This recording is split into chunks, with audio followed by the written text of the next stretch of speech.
Assalamualaikum warahmatullahi wabarakatuh. Kembali lagi di channel YouTube Mama Risa, channel YouTube untuk berbagi tutorial seputar pendidikan dan tutorial lainnya. Kali ini saya akan membuat video tentang TOEFL exercise dan pembahasannya yang merupakan series dari video sebelumnya. Dan seperti biasa, exercise dan pembahasan ini merupakan exercise dari materi sebelumnya, yaitu incomplete independent clause dan clause with there dan it. Jadi seluruh pembahasan ini tidak melenceng dari sana Bapak Ibu sekalian dan adik-adik mahasiswa para pejuang TOEFL, karena materinya baru dua itu. Dan pembahasan ini tidak membahas soal TOEFL secara umum untuk sementara, karena kita baru memulai dalam pembahasan materi incomplete independent clause dan clause with there and it. Jadi Bapak Ibu dan adik-adik sekalian yang baru bergabung di channel ini bisa mengakses materinya di deskripsi box di bawah ini. Saya sudah menautkan linknya dan bisa mempelajari latihan soal TOEFL selanjutnya di deskripsi box di bawah ini juga. Dukung terus channel ini ya dengan cara klik tombol subscribe dan like-nya. Kita langsung saja untuk membahas TOEFL exercise dan pembahasannya. Bismillahirrahmanirrahim. Soal ini dari soal 16 ke soal 20. Kita baca soalnya. The glass mountains of northwestern Oklahoma, blah blah blah, with flecks of gypsum which shine in the sunlight. Pilihan jawabannya, they are covered, they are covered. Bagaimana pembahasannya? Seperti biasa kita harus melihat susunan soalnya untuk melihat apa nih yang incomplete dalam soal tersebut. Susunan kalimat dalam soal adalah subjek plus bla bla bla plus objek, missing verb. Kita lihat mana subjeknya. Subjeknya adalah the glass mountains of northwestern Oklahoma. Ini merupakan subjeknya ya. Kemudian di sini ada blank yang merupakan posisi verb, disusul oleh with flecks of gypsum which shine in the sunlight. Ini merupakan objeknya ya. Jadi ketahuan nih bahwa di soal 16 ini kita membutuhkan verb, sehingga dalam pilihan jawaban kita butuh mencari verbnya. Yang A, they are covered. They are covered ini tersusun atas subjek plus verb. Ini subjeknya they, kemudian are covered itu verbnya. Kalau kita memilih jawaban A, maka salah karena akan ada double subject they dan the glass sampai Oklahoma ini. Kemudian yang B, covered them. Ini verb ya, covered. Kemudian disusul oleh them. Nah, andaikan ini tidak disusun oleh them, ini bisa jadi melengkapi jawaban nomor 16. Namun karena adanya them di sini, maka ini tidak bisa ya. Makanya ini verb tapi salah penggunaan. Kemudian yang C, that are covered. Ini akan membentuk noun clause, juga salah penggunaan. Misalnya kita coba substitusikan yang ini, the glass mountains of northwestern Oklahoma that are covered with flecks of gypsum which shine in the sunlight. Seharusnya ini akan ada keterangan lain, ada clause baru di sini Bapak Ibu. Jadi yang C ini salah. Walaupun secara susunan ini benar, ada verbnya di sini dan membentuk noun clause, tapi yang kita butuhkan itu bukan noun clause lagi, tapi verb utama dalam kalimat di sini. Karena di sini titik di sini, nggak ada clause selanjutnya. Yang D ini adalah jawaban yang tepat karena ini tersusun dari verb ya, are covered. Are covered merupakan B plus verb 3, jadi di sini merupakan kalimat passive voice ya, are covered. Selanjutnya di soal nomor 17. In some cases, blah blah blah, to decide if an organism is a plant or an animal. Dan jawabannya difficult. If it is difficult, the difficulty, atau is difficult. Kita lihat pembahasannya secara biasa, seperti biasa kita lihat soalnya. Apa sih susunan soal dalam soal nomor 17? Susunan kalimat soal adalah bla bla bla plus bla bla bla plus infinitive plus subjek plus be plus cs. Kita lihat ya. In some cases bla bla bla. Kemudian bla bla bla lagi. Kenapa kok bla bla blanya dua kali? Bagaimana sih Miss cara kita menentukan bahwa itu tuh missingnya dua? Nah, karena ini disambut oleh to decide. Kalau misalnya blanknya itu ada di depan, ini merupakan adverb ya, jadi ini tidak termasuk di depan ya, kita anggap ini tidak ada gitu, karena ini hanyalah pelengkap gitu. Ini hanyalah apa ya, adverb. Iya, kata pelengkap gitu. Nah, jadi di sini di depan kalimat, ini adalah paling depan kalimatnya. Ini seharusnya ada subjek, ada verb. Dan kenapa ketahuan bahwa ini blanknya sampai 2 kali? Karena di sini adalah to infinitive. To infinitive itu walaupun terdiri dari to plus verb, ini tidak bisa dikatakan menjadi main verb ya. Jadi ini batal menjadi verb utama dalam sebuah kalimat. Sedangkan kita sudah menyetujui bahwa dalam satu kalimat yang terdiri dari satu clause itu harus tersusun dari subjek plus verb utama ataupun objek. Walaupun verb itu merupakan verb aktif, verb yang berupa kata kerja ataupun verb be, is, mr, was, were. Jadi dalam satu kalimat itu harus tersusun dari subjek plus verb utama, bukan to infinitive, bukan auxiliary seperti itu, harus main verbnya. Ketika kita tahu bahwa ini disusul oleh to decide, to infinitive, maka ini bukan menjadi verb utama. Makanya di sini ada kekurangan subjek dan ada kekurangan verbnya gitu. Di sini Miss ada be, namun di be di sini bukan merupakan verb utamanya. Ada if, organism, is, a plant, or an animal. Jadi is di sini walaupun be bukan merupakan verb utamanya. Jadi kita lihat dan kita cari mana jawaban yang mengandung subjek dan verb utamanya, seperti itu. Yang A, difficult if, itu merupakan adjektif, tidak subjek, tidak verb, salah. Yang B, it is difficult. Nah, ini termasuk materi ekspletif ya Bapak Ibu. Jadi Bapak Ibu bisa mempelajari materi ekspletif there dan it yang ada di deskripsi box di bawah ini untuk memahami penggunaan ekspletif there dan it. Nah, di sini it is difficult. Ini ada subjeknya it, terus ada verb-nya is, dan ini bisa disubstitusikan dalam jawaban nomor 17. In some cases, it is difficult to decide if an organism is a plant or an animal. Jadi jawaban yang paling tepat adalah B. Kenapa yang C salah? Karena ini the difficulty, ini termasuk noun phrase dan ini statusnya masih subjek, gak ada verbnya. Kemudian is difficult, ini juga verb be dan adjektif dan ini salah digunakan karena tidak ada subjeknya di depan, karena yang kita butuhkan adalah subjek plus verb utamanya. Kemudian kita susul di soal nomor 18, kita baca dulu soalnya.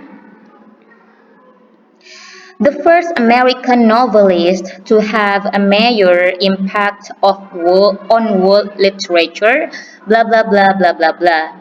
Pilihan jawabannya adalah who was James Fenimore Cooper.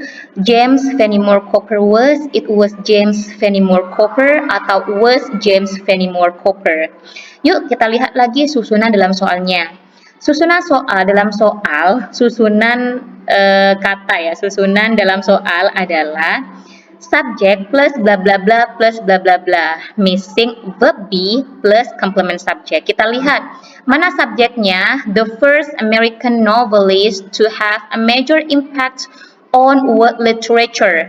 Nah, jadi kalimat panjang ini merupakan satu subjek ya. Miss, ini ada kata-kata have itu kan verb. Sekali lagi, kalau have ada to-nya bukan merupakan verb utama. Yang kita cari adalah verb utama. Kemudian CS-nya ya, karena kita belum tahu apakah ini adalah kalimat nominal, apakah kalimat verbal, karena di pilihannya itu ada was-nya, was. Jadi saya catat di sini bahwa ini kekurangan verb be dan complement subjeknya.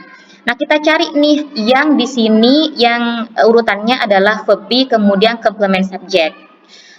Pilihan jawaban yang A, who was James Fenimore Cooper. Adanya who di sini ini menunjukkan bahwa pilihan jawaban yang A ini merupakan bentukan dari adjective clause. Ketika ini adjective clause, Bapak Ibu, adik-adik sekalian, maka ini tidak bisa menjadi be utama karena ini merupakan adjective clause. Andaikan who ini tidak ada, maka jawaban yang A benar. Karena who ini ada, maka jawaban itu salah.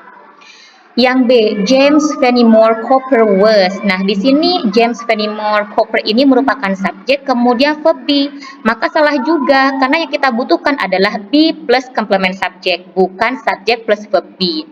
Yang C salah, kenapa? Karena sama, it was James Fenimore Cooper, ada it was ini merupakan verb be, kemudian ini complement subject. Sedangkan yang kita butuhkan bukan subjek lagi, adanya it membuat soal 18 ini menjadi double subject. Sudah ada subjek ininya, kemudian ada it-nya lagi. Jadi yang C ini salah. Yang D bagaimana? Nah, ini lengkap karena yang kita butuhkan adalah verb be kemudian CS, yang D itu be, was, kemudian James Fenimore Cooper merupakan complement subject. Jadi jawaban yang paling tepat adalah D. The first American novelist to have a major impact of world literature was James Fenimore Cooper. Seperti itu Bapak Ibu. Lanjut ke soal nomor 19. Important railroad tunnel in the United States was cut through the Hoosac Mountains in Massachusetts. Jawabannya adalah at first, it was the first atau at the first of. Kita lihat pembahasannya. Seperti biasa kita lihat susunan kalimatnya adalah subject, verb, object. Ternyata sudah lengkap. Tapi ini incomplete subject. Kenapa kok diketahui Miss bahwa ini subjeknya incomplete? Yang pertama ini ada di depan ya. Dan subjeknya sudah ada, important railroad tunnel in the United States. Ini merupakan subjeknya dari important sampai states, namun ada di depan, berarti ini merupakan incomplete subjeknya. Subjeknya ada yang kurang gitu. Subjeknya sudah ada namun kurang. Di sini merupakan kalimat passive voice ya, jadi gampangnya saya tulis subjek verb objek, namun kalau Bapak Ibu atau adik-adik mahasiswa sekalian mengatakan bahwa ini objeknya duluan karena ini merupakan kalimat passive voice, gak apa-apa ya, saya konsep gampangnya saja.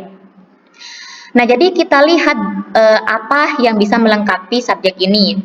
Yang pertama, at first. At first ini bisa, namun harus ada koma di sini. Keterangannya biasanya di belakang kalimat atau di depan kalimat dengan koma. Jadi at first ini bisa asalkan di sini koma. Misalnya, at first, important railroad tunnel in the United States was cut through the Hoosac Mountains in Hoosac Mountains in Massachusetts. Nah, jadi ini kalau misalnya koma bisa di depan atau di belakang, koma at first kayak gitu. Jadi at first ini salah karena salah digunakan. Yang B, it was the first. Ada it lagi, ada verb be, kemudian the first itu gak butuh karena di sini sudah ada verb be intinya. Jadi verb be was ini merupakan verb be inti dalam satu kalimat ini. Jadi kalau misalnya jawaban B ini dipilih, ini akan ada double subject, double be seperti itu. Dan ini tidak butuh dua clause karena tidak ada subordinate clause di sini, gak ada penghubungnya gitu. Yang C ini benar, the first. Nah, the first important railroad tunnel in the United States ini benar ya, karena the first ini menjadi adjektif, mau modifier important, mau modifier railroad, dan kemudian headnya itu yang di tunnel seperti itu. Jadi di sini adalah adjektifnya dan ini adalah nounnya yang merupakan pembentuk dari noun phrase. Jadi at first ini paling tepat digunakan untuk mengisi soal nomor 19. Sedangkan yang D, at the first, as the first of juga salah penggunaan karena ada kata-kata as di depannya. Kita lanjut di soal nomor 20. Generally, bla bla bla, in the valleys and foothills of the Pacific Coast Ranges. Dan jawabannya yang A, the California poppy growing, the growth of the California poppy, and the California poppy growth, kemudian growing the California poppy. Kita lihat susunan kalimatnya adalah bla bla bla plus bla bla bla plus objek. Seperti soal sebelumnya, bahwa karena kalimat di depannya itu kosong dan cara menentukan kenapa kok missingnya sampai dua, subjek dan verb, kita lihat di sini in the valleys and foothills of the Pacific Coast Ranges ini tidak ada verb utamanya, tidak ada main verbnya, sehingga di sini tuh seharusnya ada main verb kemudian subjek, sehingga kita putuskan bahwa soal 20 ini adalah missing subject dan verb seperti itu. Kita lihat pilihan yang A, the California poppy growing. The California poppy ini merupakan subjek, benar, tapi growingnya itu merupakan verb 3. Kalian tahu kan Bapak Ibu dan adik-adik sekalian, verb 3 itu tidak bisa berdiri sendiri. Verb 3 itu kalau tidak membentuk perfect, have, has, plus verb 3, atau bisa membentuk pasif, be plus verb 3. Jadi, kalau misalnya ada kalimat yang ada verb 3-nya di sini, maka itu salah Bapak Ibu, karena verb 3 itu tidak bisa berdiri sendiri, harus ada auxiliary verb, entah itu be ataupun have, has, had. Seperti itu. Jadi yang A itu salah ya, walaupun susunannya benar, subjek plus verb 3, namun verb 3 ini nggak bisa berdiri sendiri, harus ada auxiliary verb di depannya. Kemudian yang B, the growth of the California poppy. Ini merupakan susunan non phrase ya, the growth of California poppy. Jadi karena yang dibutuhkan adalah subjek plus verb, maka verbnya gak ada dan ini batal menjadi jawaban di nomor 20. Yang C, the California poppy grows. Nah, di sini lengkap ya, the California poppy ini merupakan subjek dan grows merupakan verbal, makanya C adalah pilihan jawaban yang paling tepat untuk melengkapi missing subject dan verbnya. Yang D, growing the California poppy ini sama-sama menjadi non-phrase, tidak ada verbnya. Jadi pilihan yang tepat untuk soal nomor 20 adalah yang C. Generally, the California poppy grows in the valleys and foothills of the Pacific Coast Ranges. Seperti itu, Bapak Ibu.